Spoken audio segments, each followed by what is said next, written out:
But it's an honor and privilege for me to be here. It was a hectic day for me today. It's Friday. I leave tomorrow morning for Albuquerque. Had to go to work today. I have a real world job. It's like crap for pay.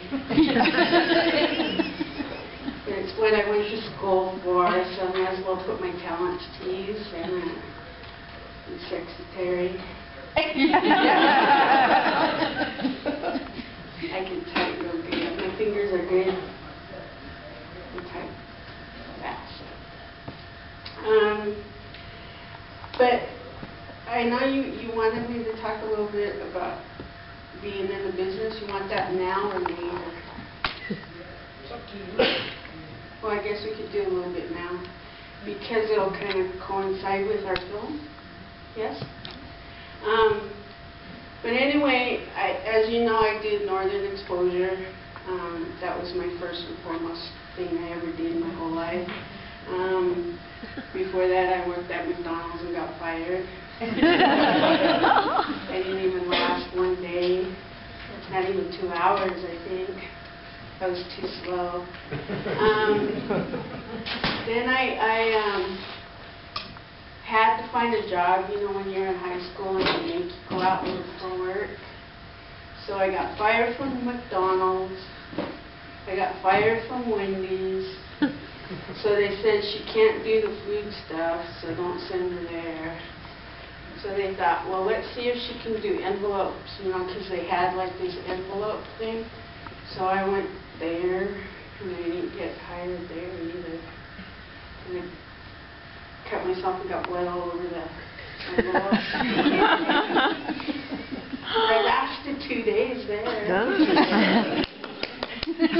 And then they sent me to the YWCA to be a secretary. And she found out I knew how to type. So my little fingers did the walking, and I typed, and that's what they figured I was good at.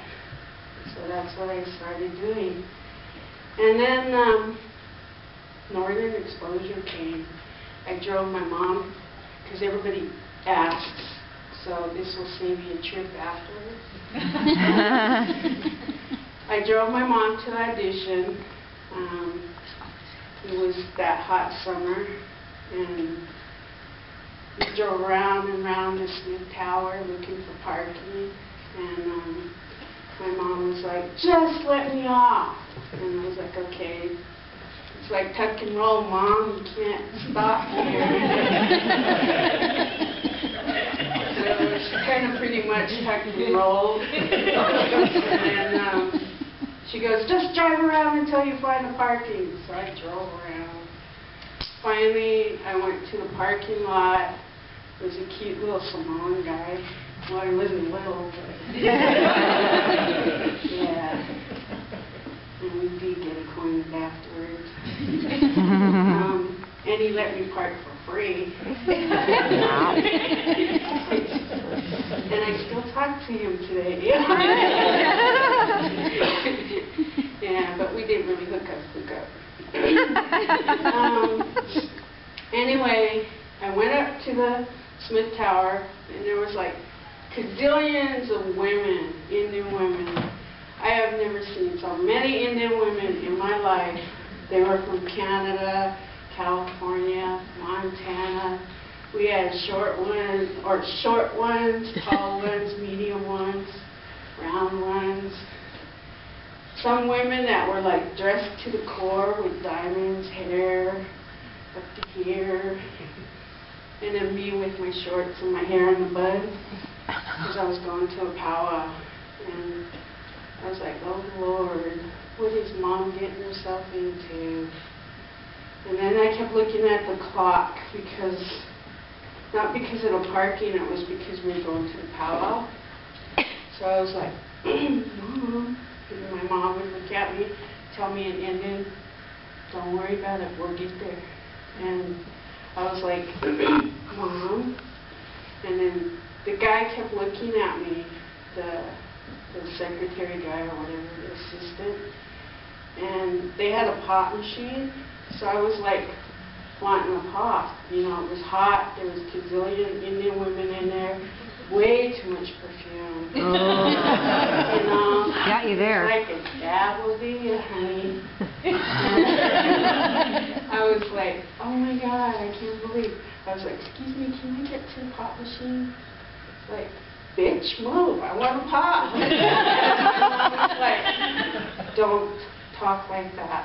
I was like, excuse me, can you move? And can you pick up my quarter? It's like, move, you know. So I picked up my quarter and went and put my quarter in the pot machine. The pot machine ate my money. Indians and pot machines don't mix, especially when it's hot. You're impatient. Grand entry is like in 3 hours. It's a 2-hour drive. And you got to get dressed.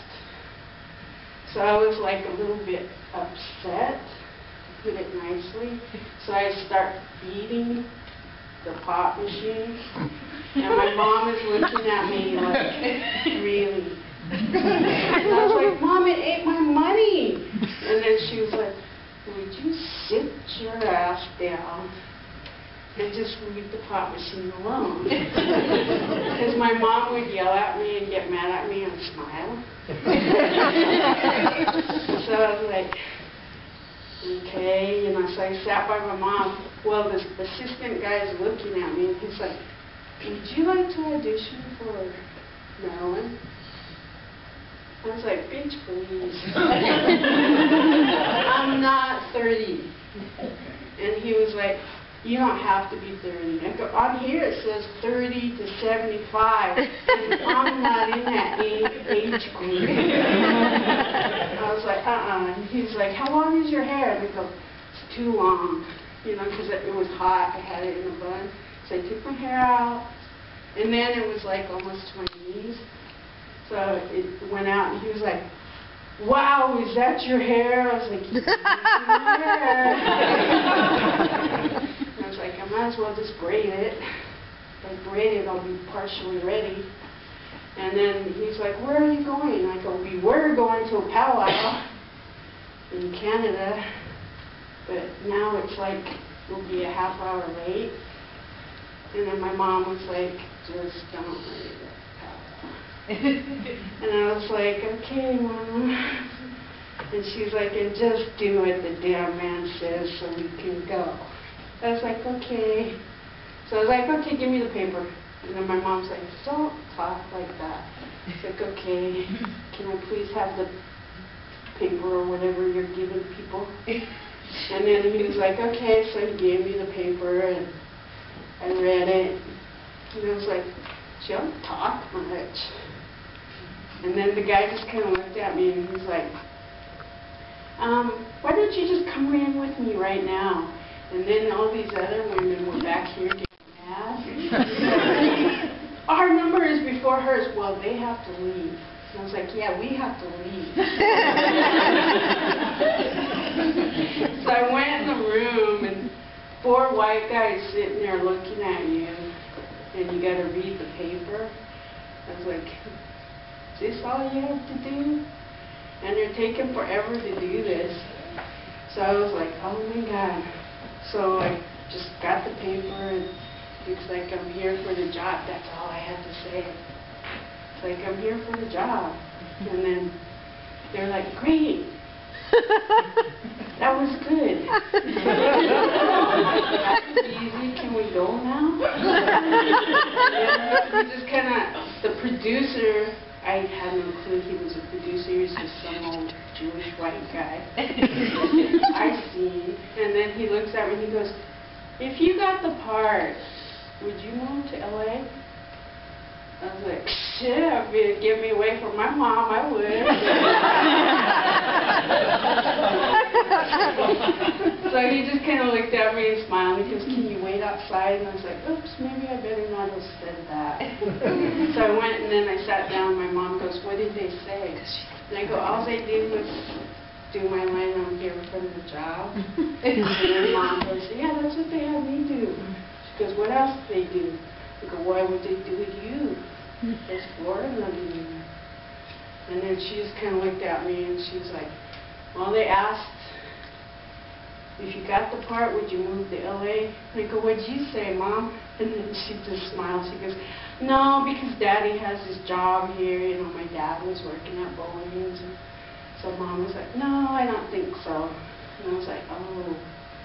And she goes, what'd they ask you? And I go, kind of the same thing. And she's like, what'd you say? And I go, oh, maybe. And she just kind of looked at me and she said, mm-hmm. And then they gave us these little papers and they said, we'll call you, you know, and we were like driving up to Canada and we were like, we'll never hear from them. We got up there and my dad's trying to call us and he left like messages at our room before we were even checked into our room yet. And then we got to the room and the little light was blinking and Mom goes, geez, who knows we're here? And I go, well, Dad does, doesn't he? And so then my mom checked the messages and my dad's like trying to call home. And then so we called home and then my dad was like, yeah, these white people, they keep calling for you guys. You're supposed to go back on Monday. And then my mom goes, go back where? And she goes, you and Babe have to go to Bellevue because they want you to read again. And I go, the one line. I go, is that good? My mom was like, it must be, because they said if we get called back, that's a good sign. And I looked at her and go, you think we'll move to L.A.? I go, I've never been to California. And she just kind of smiled at me. And sure enough, we went back on Monday when we got back from the powwow. And there was 4 out of that gazillion women. They picked 4. A Canadian woman, me, my mom, and a woman from New York.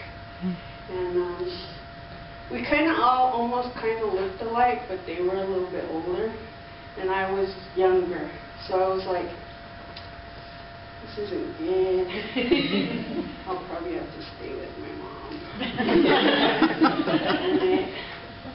So I was like, we went in, we read, and then they kind of visited with us to see like what we, you know, if this got picked up, would you be able to work?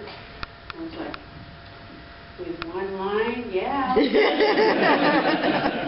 Then I was like, so what kind of pay do you get? And he told me how much they got paid. I was like, yeah, I'll do it. That's one line, I'll do it. Yep. And then my mom I went out, my mom was looking at me, she goes, what they asked her? And I go, well, they asked, you know, the same thing when we moved to L.A. And if it got picked up, we'd be able to work. And I go, did you know how much you're going to pay? And she was like, Musa. That means be quiet. I go, like they didn't tell those other 2 women, please. You know they told them. Because they're all giving us daggers, Mom. And then we had to sit there for a while, and they thanked the other 2 ladies for coming. So I was like, oh, yes, they have to go. Wonder what they did wrong. Maybe they didn't read that line right. Can't remember the line.